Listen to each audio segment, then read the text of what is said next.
So it's been quite a while since I've made a video. Last thing was on the old 79 there. But a lot's been going on with trying to buy a house and whatnot. Not really having a good place to work on these rigs outside of work, which can't leave them overnight for those types of things. So, well, now I got a new shop, a new house. So I guess now I have no one to blame but myself if I don't try to make some YouTube videos. So I guess today just kind of walk around and show off the shop and the new projects that are gonna get going. Like 4 days after getting the place, I picked up this pretty cool little LT110, just a Ford little lawn tractor. It's a H pattern, 3-speed, reverse, just something for fun. Figured that would be a cool little fix up video for those of you that like stuff like that, all 13 of you. Got a loft in the shop, was pretty excited about that. The lighting situation's trash in here, so I gotta work on that. But I think the coolest thing about this whole shop is this right here. This huge hoist that that the previous owner had built. Chain on it, pull engines, whole thing. 360 spins around. He's got the counterweight like perfect. It just, I mean, it moves just so flawlessly. Got some cool lights on it, so I can obviously work on these pieces of junk. Got the home toolboxes all set up. Got the bikes in here. It's got a sweet loft where I'm actually gonna obviously store some car parts. Move the desk set up over here. The 3D printer, I don't have a spot for that yet. And not much lighting up here yet. I would have liked to show off the first project I did in here, but I'm forgetful as heck, so I didn't record it. But we started the James Duff 6-inch lift kit on my brother-in-law's Bronco. Just pushed this out here because, well, with my luck, transmission went out in the wife's Bronco. But and then the 93 here had a semi back into her, so everything's smashed in the front. Doesn't really show it on camera, but it's messed up. You can just trust me on that. So we found this sweet little donor rig, $200. It's got a hole in cylinder 3.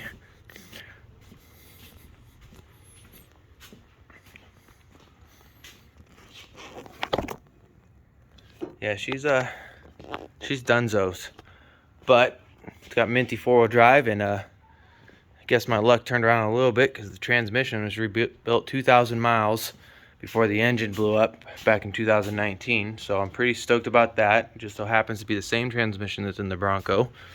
So I'll be putting in that, taking all the 4-wheel drive stuff, putting it in this here 2-wheel drive, and then once I get the insurance money from the company that hit the truck, I'll get the front end replaced on this. I got some cool stuff for this coming soon, line lock, etc. Doing nothing with the Ranger right now. Probably replace some of the rusty panels on this with donor truck parts. Tons of storage spots. Got the trailer gotta fix up. Bronco's back there, and still got the Jeep. Gotta finish up the sliders for that I started, which is also another cool video I could have made, but I didn't make. But basically took 392 sliders off a newer Jeep JL, and they just so happen to line up pretty good when you cut off 4 inches from both sides to an old XJ. Picked up a plow for this, so we'll make up some sort of front receiver for this bumper. Set up the plow, use it. Me and the brother are gonna actually axle swap between his F250 and this 150 because he wants to convert it to 2-wheel drive and lower it like my 78 there. Well, I would rather this 150 here be a 250 because I want to flatbed it and put sleds on the back. But I got tons of parts sitting in there, ready to go. This is my truss axle I have for the Ranger that I've had for years now. One day I'll get back to that. Sleds is the Jeep.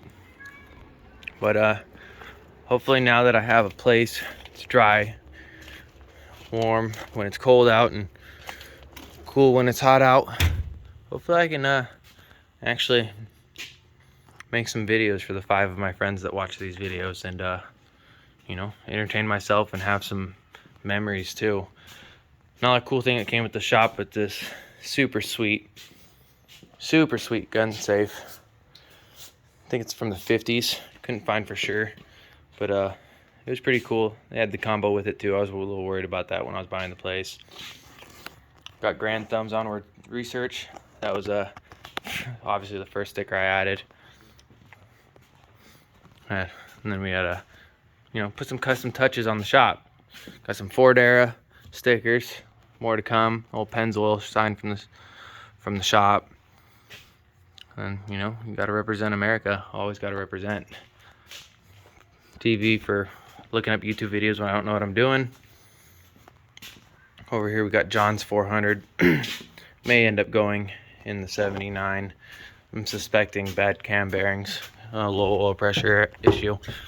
But also the other day we picked up a 4 barrel intake for it, so I'm pretty excited about that because the 2 barrels whack, and my buddies like to give me crap about it. Whatever. Same day as we picking up the intake manifold, brother and I made a drive to pick up an old 2005 FS 1000. Guy found some gravel at 60 and laid her down on our side. Cracked the cover. Got those in order already. Screwed the handlebar up pretty good. Seat, got the exhaust, all that stuff sitting in the back of that truck. Knocked the chain off. I don't know if he busted the front sprocket yet or not, but it's on there loose. It makes me a little concerned, but we did fire the bike up. It does run. It runs good. The plan with this is a very light rebuild. I don't know if we're going to concern ourselves with the tank yet, because the idea with this bike is a stunt bike. Something we don't super concern ourselves with if we do lay it on its side. Figured that would be fun. But today's order of business is going to be, first I'm gonna crawl under there and pull the transfer case out. And I'm gonna pull the 5 liter and the AOD 4-speed out in one shot. Really break in and test out this here lift with the minty lights on it. That's just the coolest thing, especially since the lighting in here is just so poor. And we got some Amazon lights under here, hanging with some boards. I have some redneck ingenuity going on. Figure out a place where I'm gonna put this wood. Might transport it over to the shed. Who knows? But you know, hopefully I come up with some pretty cool projects and have a lot of fun now. So, all 3 of you that watch this, I hope you enjoy it. I sure will.